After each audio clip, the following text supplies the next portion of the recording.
episode of Crossfire Faith and Gaming, our first episode for 2024, which we have totally not recorded once before and did not lose the audio for. But recapping our recap of our recap from 2023, we're going to dive in today to some New Year's resolutions for 2024. But most of all, we're going to check back on how did we do on our resolutions from 2023.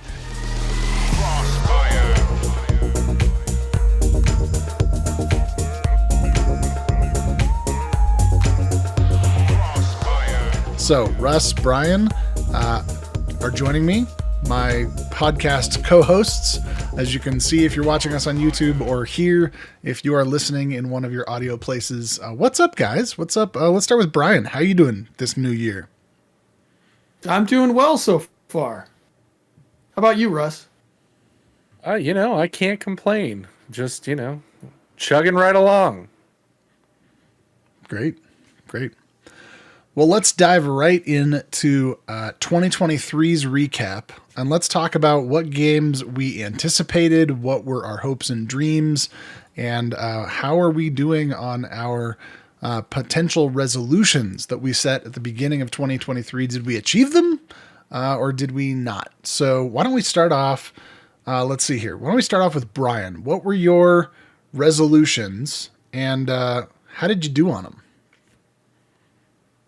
Yeah, so I think we should note that I think we only have resolutions for you and me, David. Oh, that's right. Because I think last time Russ, for whatever reason, wasn't available for our New Year's resolution podcast for 2023. But yeah, my three that I had were to play more Dwarf Fortress, especially the new graphical version that was coming out on Steam. And I definitely did that. Played quite a few hours of that game and had a ton of fun. So the next thing was to finish some unfinished games. Particularly, I mentioned Pentiment. I did finish some unfinished games, but I did not finish Pentiment. The storyline got to me, and I was just like emotionally not in a place to handle it, and I just haven't gone back. And then finally, I wanted to play some more online games with friends and family, just to use that to strengthen those connections. And I felt like I did really well at that. My brother and I have played a lot of NBA 2K23, and that's been a ton of fun. So yeah, I managed to knock that one out. What about you, David? Yeah, so let's see here. I had a resolution to increase consistency in content creation, especially when it comes to Crossfire stuff, being more regular with the podcast, with releases, and just trying to get more consistent. I feel like in general, we did that. We definitely, I don't think, lived up to the perfections of expectation that I was hoping for, but we did a lot better in 2023 than we did in 2022. 22, I think we had a ton of missed episodes, missed podcasts, missed weeks where we thought we were going to be able to record. We couldn't. We thought we were going to put content together. We couldn't. So we did a lot better in 2023. My second resolution was to work through my backlog of games, specifically mentioning that I wanted to finish Horizon Forbidden West, which I did not even pick up yet. I wanted to finish Spider-Man Miles Morales, which I did. So there was one. And lastly, and I think this was, a couple of the ones that I did best on were God of War Ragnarok, which I also failed on. So yeah, maybe not so good.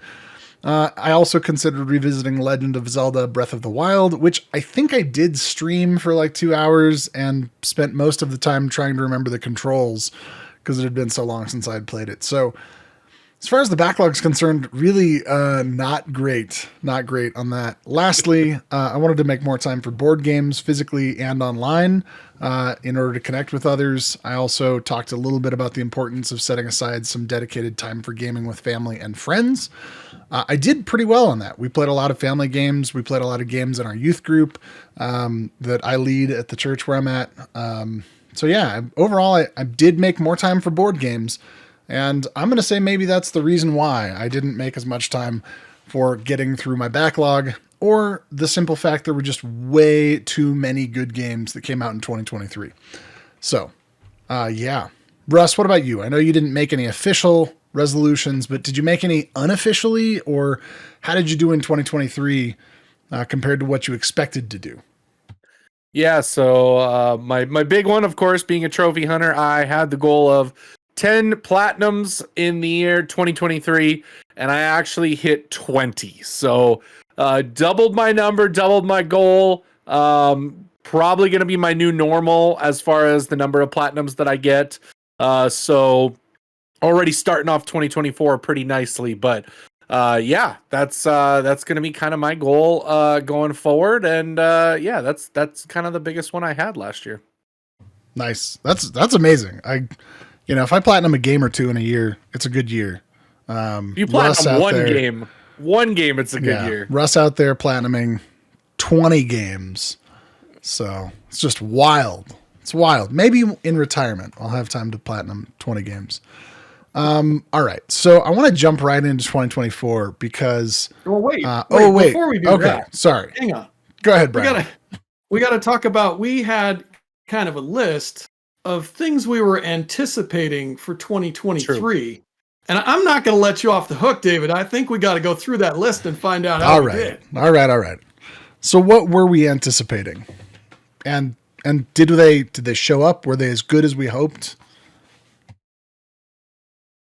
Well, it looks like as far as the anticipated games of 2023, again, we could probably say without a doubt that 2023 was one of the greatest years in gaming. Let's just put that there because it legitimately was probably the hardest game of the year vote ever. With that being said, your guys' most anticipated games, and then I'll ask you guys what you think of this list and whether or not you got it right or wrong. Your most anticipated games were Diablo 4, Starfield, Alan Wake 2, Star Wars Jedi Survivor, The Legend of Zelda Tears of the Kingdom, Hogwarts Legacy, Avatar, Spider-Man 2, and Wolverine. So, how do you think you guys did? Brian, I know a couple of these. I know which ones were you. How did you think you did as far as talking about the anticipated games of the year? Yeah, I think I think a lot of the games that we named were good games, but we definitely. I mean, look, Baldur's Gate 3 came out of nowhere. I'm not sure really anybody anticipated how good that game was going to be, and that it would just like take over the internet. I didn't even know it was coming out. Like it was not on my radar at all. Not even like, yeah. Right? Yeah, and I think that kind of took we thought that game was kind of going to be Starfield. We were thinking Skyrim in space. This is going to be the big RPG, the experience everyone's talking about, and it turned out no, it was totally Baldur's Gate 3. Yeah. Right. I think that one was the crazy one. I'm glad that you guys hit on Alan Wake 2, because as we discussed in past podcasts, that's probably my game of the year. Probably had the most fun. I think Jedi Survivor was a little disappointing. It's more Fallen Order. I don't think they did enough to really differentiate it. And even when it launched, it had some bugginess and some different issues. So it kind of lost traction quick. When you're in 2023 with all the games that were coming out left and right every week, you did not have the opportunity to have a bad launch. If you had a bad launch, you were forgotten. And I'm pretty sure Star Wars Jedi Survivor came out a little bit before Diablo 4. Diablo 4 came, kind of took the world by storm for about a month. Problem with Diablo 4 was it was a quick kind of force through, and it didn't really have an end game. Blizzard and Activision having a little bit of trouble with that one, keeping the player count up. Of course, Zelda Tears of the Kingdom, that's an easy one. And then Hogwarts Legacy. Here's a stat for Hogwarts Legacy that is probably one of the coolest things I've seen. Hogwarts Legacy was the #1 selling game last year in the entire gaming industry. And that's the first time that a game not named Call of Duty or Madden got that title. And I don't remember how many years. It's like 5, 6, 7 years. Like, this has been a dominating thing for those two games. They come out every year. They dominate the sales charts. Well, for the first time in a very long time, a game other than those got that top spot. So Hogwarts Legacy, a huge big seller. The last thing, though, I want to know who put Wolverine as the most anticipated games. I think I probably put it because I was anticipating it. but I didn't realize it wasn't coming out in 2023. So Okay. Because it's looking like 'cause sometimes you get these game announcements and it's like, coming soon. And you're like, okay, well, maybe it's going to be right around the corner, or maybe it's going to be 5 years away. Who knows? A couple other things. We also had some most anticipated movies and TV, which I definitely want to hit in because you guys had some really good ones, of course. The expectations of will the Mario movie be good?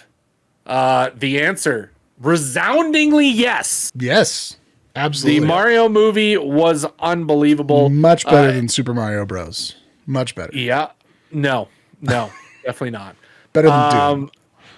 Well, the upcoming movies that you guys were excited for too, Dune Part 2, that got delayed to this year, so that was a negative. Indiana Jones, not terrible. Fast and the Furious 10, not terrible. Little Mermaid, good. Wonka, decent. And then, of course, we had the phenomenon known as Barbenheimer.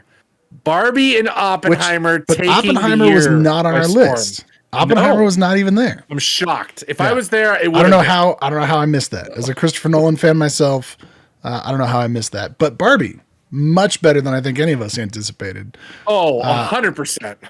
I remember, I think when I put it on the list, I thought, well, this will be interesting. Like, this will be fun. But it was like way bigger than that. So it's a phenomenon. It's a phenomena. It's something that I don't think we'll ever see again.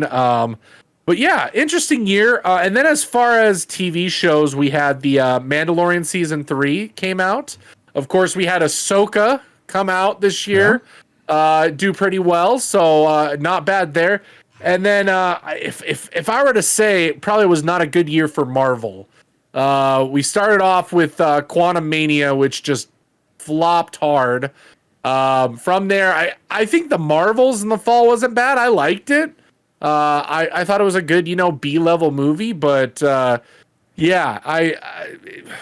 definitely not a year for cinema, I don't think, besides, the Barbenheimer kind of phenomenon that occurred. Brian, what do you think? 3 last year? That was pretty good. Yeah? Yeah. So that was like the one Marvel thing that probably did well, I think. What was that? That's right. What was the Marvel thing? I think you guys stepped on each other, at least in my listening. What was the Marvel thing that did well? Guardians 3, right? Guardians 3, yes. Oh, I forgot that was even last year. You're right. Yeah, that did well. Yeah, I think the size of Disney being over all of those properties, and they kind of overextended themselves, and then I think hitting into the writer's strike, very much is akin to like somebody buying up lots of real estate, and then we had a housing bubble, or, buying up lots of commercial real estate, and then we hit the pandemic, and it's like, oh, suddenly, Disney's way overextended and cannot keep up with all these properties at the rate that they were. Really had to scale back. So yeah, 2023, I think Disney took a hit. So, all right. Are we ready to get into our New Year's resolutions and anticipations for 2024? Are we ready for that? Absolutely. Russ, why don't you kick us off? What are we expecting in 2024? What are you most anticipating? Yeah, a little bit of anticipation here. We've got, of course, Final Fantasy VII Rebirth coming. We have got Hellblade 2. Black Myth Wukong is coming out this year. Rise of Ronin from Team Ninja coming out this year. My big one, the return of NCAA football in July. And the nice thing is, since we did re-record this, last week was the Xbox Developers Showcase, and all 4 games shown have 2024 release dates, including my now most anticipated game of 2024, period. Indiana Jones and the Great Circle. If you have not seen the trailers for that, go and watch them. It's Machine Gun Games, who I absolutely love because I love their Wolfenstein games. And it literally looks like first-person Wolfenstein, but you are Indiana Jones in a setting that is set between Raiders of the Lost Ark and The Last Crusade. So looks and has the complete feel of Indiana Jones. I am so excited for that. I'm very excited to experience it. I'll finally dust off the old Xbox and get it on the Game Pass machine and finally play a game over there. That's a great exclusive for him. So that's my most anticipated game of 2024. And did you say that's going to be a first-person game, the Indiana Jones game? Did you not watch the trailer, Dave? I completely missed the developer showcase. You gotta go watch because you're gonna just freak out. It is so good. Like it makes everything. And you want to know who the voice of Indiana Jones is, by the way? Guess. Is it AI Harrison Ford or is it Shia LaBeouf? No, it's not AI Harrison Ford, but it's the easiest voice actor to guess when it comes to games. Is it Troy Baker? It is Troy Baker. Troy Baker is the voice of Indiana Jones, and he does a wonderful job. Is Troy Baker he does a great the voice Harrison Ford. He does a great Harrison Ford impression because Troy Baker is the voice of everything. Yes, he is. Troy Baker is all the voices. So good. All of them. So good. Troy Baker, if you're listening, we'd love to have you on the podcast sometime. I was just a tiny little snippet here. I was going to say, when you mentioned Indiana Jones, I had this like Uncharted Tomb Raider vibe, and I was thinking it was going to be third person. Like that was my initial thought, but I will have to see that because I'm not sure how I feel about a first person Indiana Jones game. I think that's probably the good thing that they did, because if they went third person, everyone would just say it's an Uncharted Tomb Raider clone.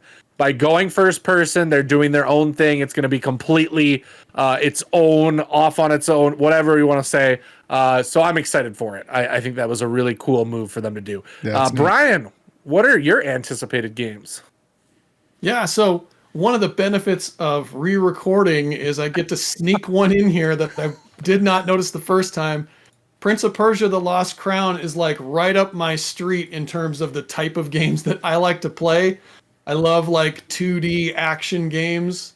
I love other types of games too, but that's definitely one that's like, really, ideal for the type of gamer that I am. So I'm excited about getting my hands on that. Even if I might wait a little while to buy it, I've got some other things I'm working through. But then also the big one for me is Star Wars Outlaws. I'm really looking forward to that game. I'm really, really hoping that's going to be good. Just everything about it, I'm excited about. It just looks like the kind of game that really lives in the Star Wars universe, the way that I felt like KOTOR did back in the day, even though that's a different type of game. So that's the big one for me. I really love the most recent Star Wars Outlaws trailer.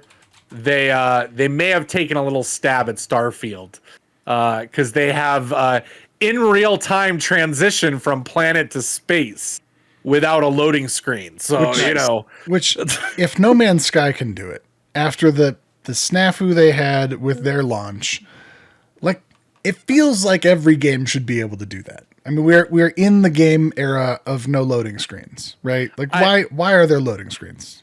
Just why? Yeah. Any others, Brian, that you want to end off with anticipated that you might be thinking about? Nope. No, I think David's up next. Okay, David. All right. So last time we recorded this, I had 4 of these. I'm also going to throw in a grab bag here that I did not realize the Prince of Persia: The Lost Crown was coming out. And I recently did a stream where I played through a bunch of the original DOS Prince of Persia from 1989.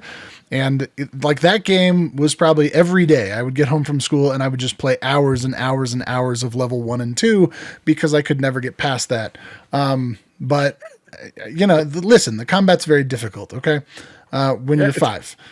So Prince of Persia: The Lost Crown, I definitely say I was not anticipating, but now having anticipated it and having played it, I was excited about it. Beyond that, I've got Hellblade 2, which I'm very excited about, but I need to go back and play Hellblade 1. We've got Black Myth Wukong, which you mentioned, should be really amazing to see. And as a person who loves graphics, the fact it's such a small development team, but the graphics look amazing. I just cannot wait to see what that looks like. Also piggybacking Star Wars Outlaws looks exciting. Also just love a good Star Wars game. But the one that I threw in here that I think is mine uniquely is Frostpunk 2, which I played Frostpunk 1 after hearing about it from the folks over at Play Watch Listen, which does include Troy Baker. They talked about Frostpunk 2 because it's this kind of city development simulation. I don't even know what kind of game you would call it. And it basically provides a moral dilemma for every single decision that you have to make, in which you have to decide, like, should we put children to work or should we starve? And you're like, well, neither one sounds good. I don't want to starve, but I also don't want to like enforce child labor in sub-freezing temperatures. So just a really fascinating game, especially a mental game to try to figure out, how do I do this in a way that makes some sort of sense? And Frostpunk 2 should be coming out this year, and we'll see. We'll see if it's as good as the first one. So those are my games. Go ahead. Well, yeah, I was going to say, we have some random grab bag games that we have talked about and discussed. Those include City Skylines 2. Which came out in 23, so we just strike that right off the list. Okay. Yeah. Nicely done on our group. There you go. Microsoft Flight Simulator 2024. Hades 2. And the big one that I don't know if we're going to play, but sounds so awesome, Jurassic Park Survivor. So literally think Alien Isolation, but with dinosaurs. Looks amazing. Yeah, it looks so good. I love that it's set like right after the end of the first movie. You know, just a continuation of that storyline. It's like it just seems like such a good idea to be like, oh, let's make a survival game, right, set on that island in that setting. Yeah, it's just such a great idea. Very exciting. Yeah, and it seems like for all of the dinosaur games that there have been and all the Jurassic Park games that there have been, like, so many of them have focused around the park. And I don't know why none of them thought, what if we had a survival game? Because that's like the movie is surviving. Like, the movie's not about managing a park, right? I don't know why the games went that route, but I mean, technically, yes. Technically, it is about managing a park. I mean, that's what John Hammond was trying to do. Yeah, only for a little bit. And the rest of the movie's about trying not to die. Well, yes. But I just love the idea. Like, that was the coolest thing when Genesis came out. Jurassic Park Genesis was like, I want it to where it's like, okay, I got to do background checks on my employees, make sure they're paid well. Otherwise, they're going to, sell dinosaur DNA and turn off the security system on me and kill everybody in the park. I mean, come on. If John Hammond just actually paid a good living wage, Nedro would not have had to do that. So we would have had Jurassic Park. So I think that's, important. But I agree. I'm excited. I'm excited to finally have like something a little bit different with Jurassic Park. It's been a long time. There were so many Jurassic Park games back in the day. And I feel like it's kind of been left behind. It's like, dinosaurs are where it's at. Why are there not more dinosaur games? Look at Horizon. Robot dinosaurs? Yes. Like 100% yes. Right? Ark Survival? 100% yes. Monster Hunter? Very good game with those type of things. Why aren't we doing more like, I want a story-based Jurassic Park game. I want a third-person action Jurassic Park game. I want... the biggest one I want, and I'll just throw this out there, that I will freak out if we ever have a PlayStation showcase and this shows up, Dino Crisis, which is made by the Resident Evil team. If you give me a Dino Crisis remake in the same engine as the Resident Evil remakes, I will lose my mind. Okay? It is the coolest idea ever. I just hope that comes true one day. Okay. I heard it here first. Yeah, and I don't want to sleep on Flight Simulator 2024 either in terms of bringing it up in the grab bag. I know last time David and I, you and I discussed the the mission structure that they're adding. To me, that's really exciting and makes me like before, the airplane simulator of flying different things like didn't interest me that much, but the idea of like doing a helicopter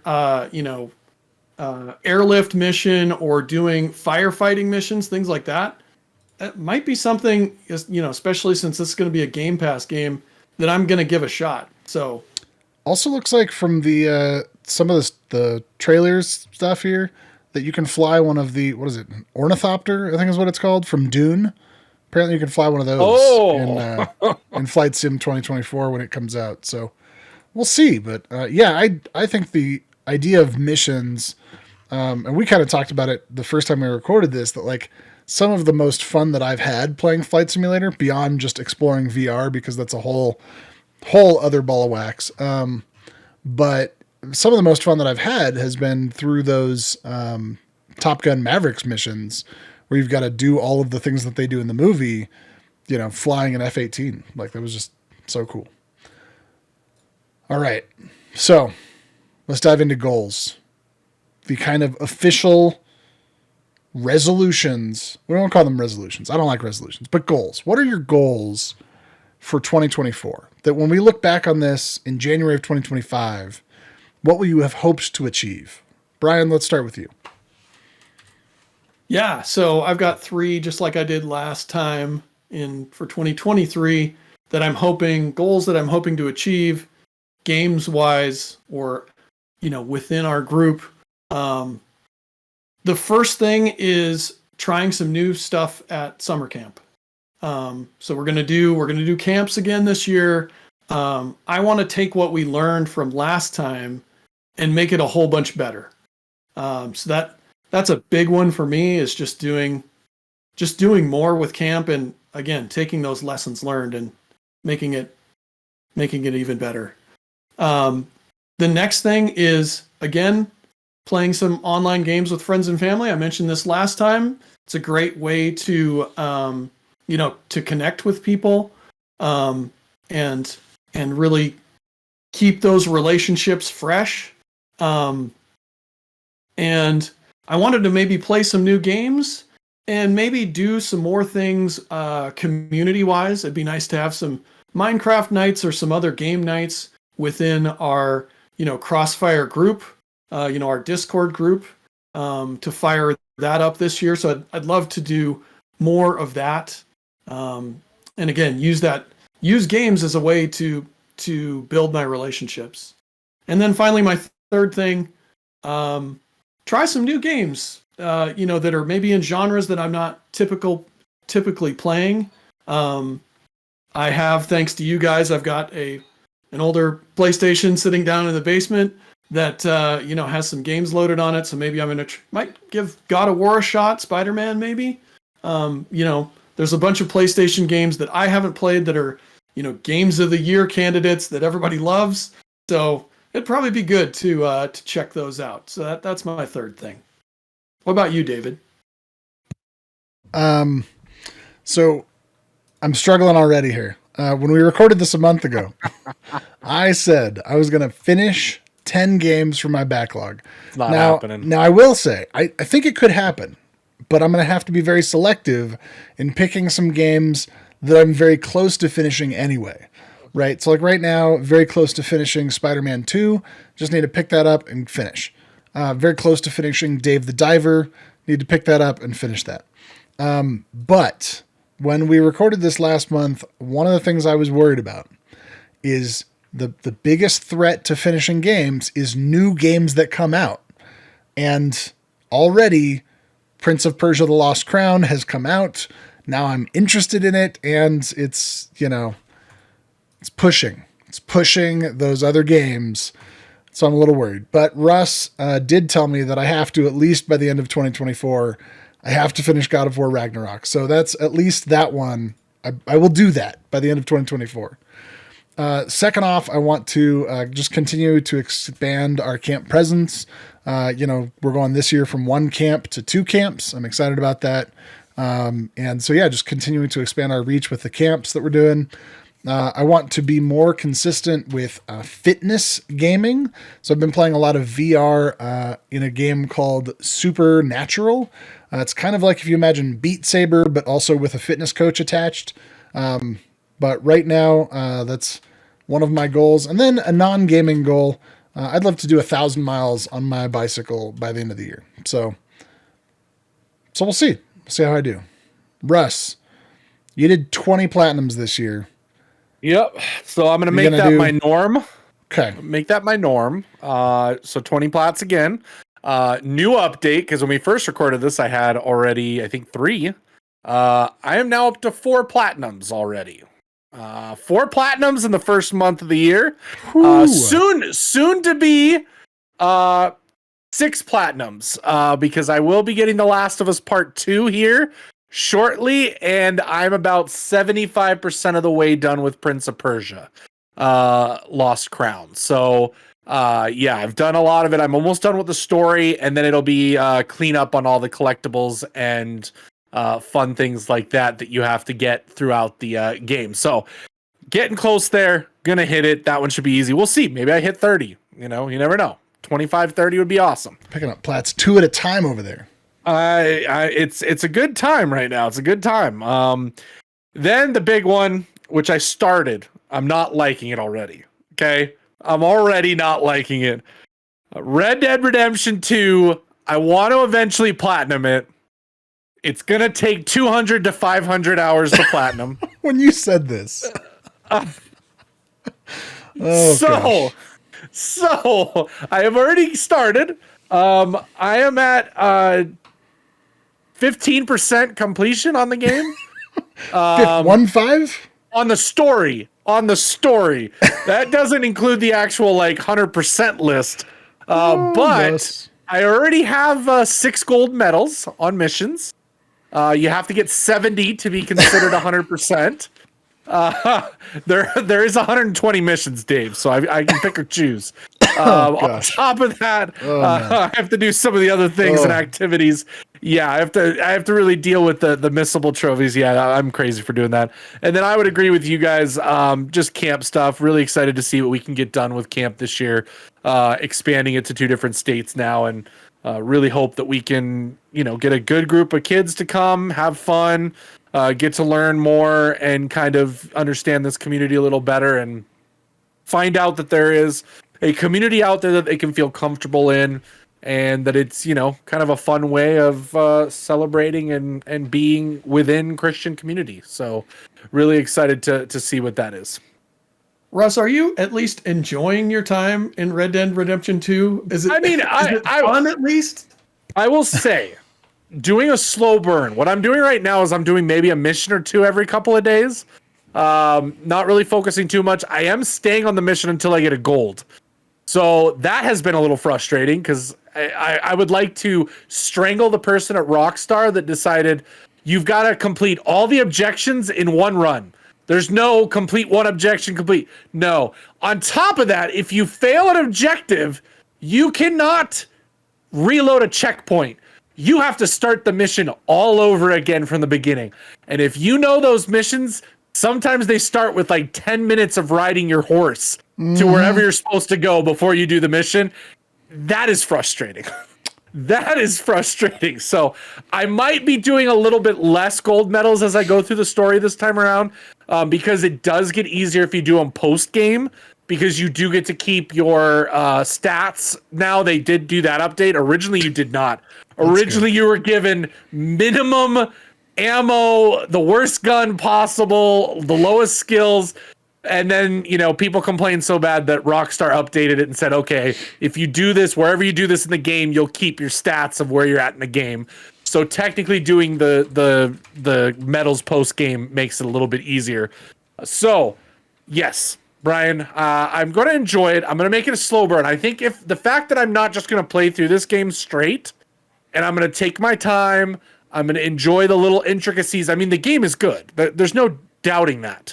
It's an amazing experience to be a part of. I will say that opening chapter is one of the best openings to a video game probably ever.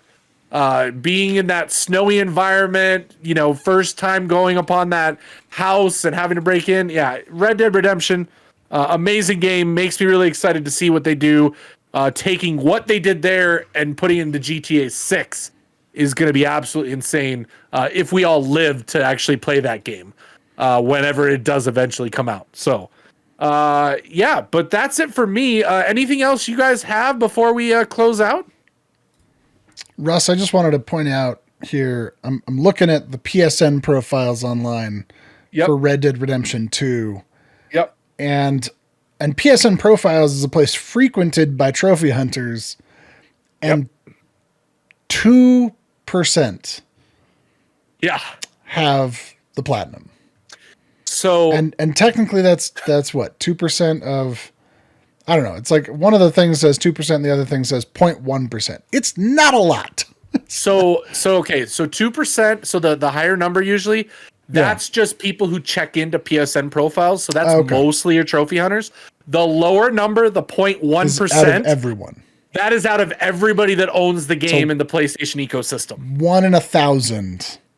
And a lot of people own this game. That's right.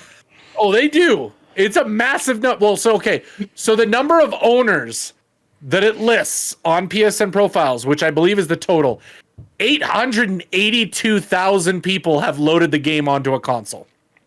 882,000, and 0.1 have gotten the platinum. Yep. Yeah. So. Well, good luck. Good luck, Russ. Thanks, guys. I think the only other thing I have to say is that I would love to hear from everybody out there. If you're listening to this podcast, whether it's on Spotify or Apple Podcasts or someplace else, or if you're watching it on YouTube, or even if, maybe they clip this TikTok and we put it on a little TikTok, what are you looking forward to in 2024? What are your resolutions for 2024? What games are you hoping to finish that are easier than Red Dead 2? We'd love to hear from you. And if nothing else, join us on Monday nights for our Discord. And last but not least thing I want to say is a special thank you to all of our Patreon supporters who help make this happen. Special thanks to the Boulder Spirit Foundation that helped make this happen. And especially for our Patreon supporter, Lonnie, who I did finally ship his shirt and hat. They are on his way to him. We've taken a while to get him that, but they are finally on their way. So if you want to help support us, you can do that on Patreon or Twitch or Discord or any number of places, but we'd love to connect with you. Well, again, appreciate you guys for coming along with us.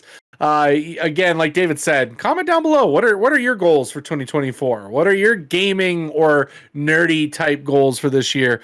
We'd love to hear. Until next time, for Brian and David and myself, thank you guys so much for tuning in. You're loved, you belong, you matter. God bless, and we will see you next time. Crossfire.